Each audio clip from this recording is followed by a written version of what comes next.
বিশ্বব্যাপী আজ ২৪ এপ্রিল পালিত হচ্ছে বিশ্ব হরমোন দিবস।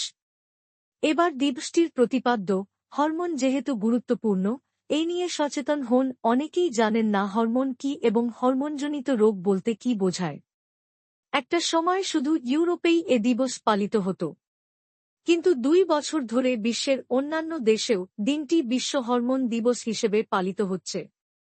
আমাদের শরীরের বিভিন্ন অন্তঃক্ষরা গ্রন্থি থেকে অনেক রাসায়নিক তৈরি হয়, যা রক্তের মাধ্যমে দেহের বিভিন্ন অঙ্গে ছড়িয়ে পড়ে বিভিন্ন কার্যক্রম নিয়ন্ত্রণ করে।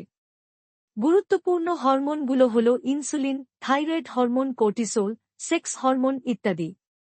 এসব হরমোনের ভারসাম্যহীনতায় দেখা দেয় নানা রোগবালাই। হরমোন ভারসাম্যের ব্যাঘাত ঘটলে ডায়াবেটিস, থাইরয়েড সমস্যা, বন্ধ্যত্ব, স্থূলতাসহ নানা জটিল রোগ দেখা দিতে পারে। জিনগত অটোইমিউন সমস্যার পাশাপাশি হরমোনজনিত সমস্যার পেছনে একটা বড় কারণ হল আমাদের জীবনাচরণ ও খাদ্যাভ্যাস। তাই আমাদের সুষ্ঠু জীবনাচরণ পদ্ধতি মেনে চলা উচিত। হরমোনের গুরুত্ব ও কাজ। হরমোন দেহের বহু গুরুত্বপূর্ণ কার্যক্রম পরিচালনায় ভূমিকা রাখে, যার মধ্যে রয়েছে শারীরিক বৃদ্ধি ও বিকাশ, বিপাক ক্রিয়া নিয়ন্ত্রণ করা, প্রজনন ক্ষমতা ও যৌন স্বাস্থ্য, মানসিক স্থিতি ও জ্ঞানীয় ক্ষমতা, ওজনের ভারসাম্য। করণীয়: সুষম ও পুষ্টিকর খাদ্য গ্রহণ করা উচিত। খাদ্যের ৬টি উপাদানই সঠিক পরিমাণে গ্রহণ করতে হবে। হরমোনের কার্যক্রমে দরকার কিছু খনিজ ও ভিটামিন, যেমন ভিটামিন ডি, আয়োডিন, ক্যালসিয়াম।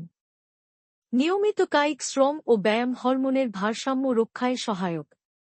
এটি বিপাক ও ওজন ভারসাম্যও রক্ষা করে, যা হরমোনজনিত রোগকে দূরে রাখে। হরমোন নিঃসরণের স্বাভাবিকতা বজায় রাখতে ঘুম অত্যন্ত জরুরি। প্রতিদিন ৭ ঘণ্টা, ৬-৮ ঘণ্টা ঘুমানো প্রয়োজন। এমনকি মেলাটোনিন হরমোন আমাদের নিদ্রার ছন্দ নিয়ন্ত্রণ করে। এই ছন্দের ব্যত্যয় করা ঠিক নয়। ক্ষতিকর রাসায়নিক থেকে দূরে থাকা উচিত, কারণ এগুলো গ্ল্যান্ড বা গ্রন্থির জন্য ক্ষতিকর, যেমন প্লাস্টিক, পেস্টিসাইড ও প্রসেসড কেমিক্যালস।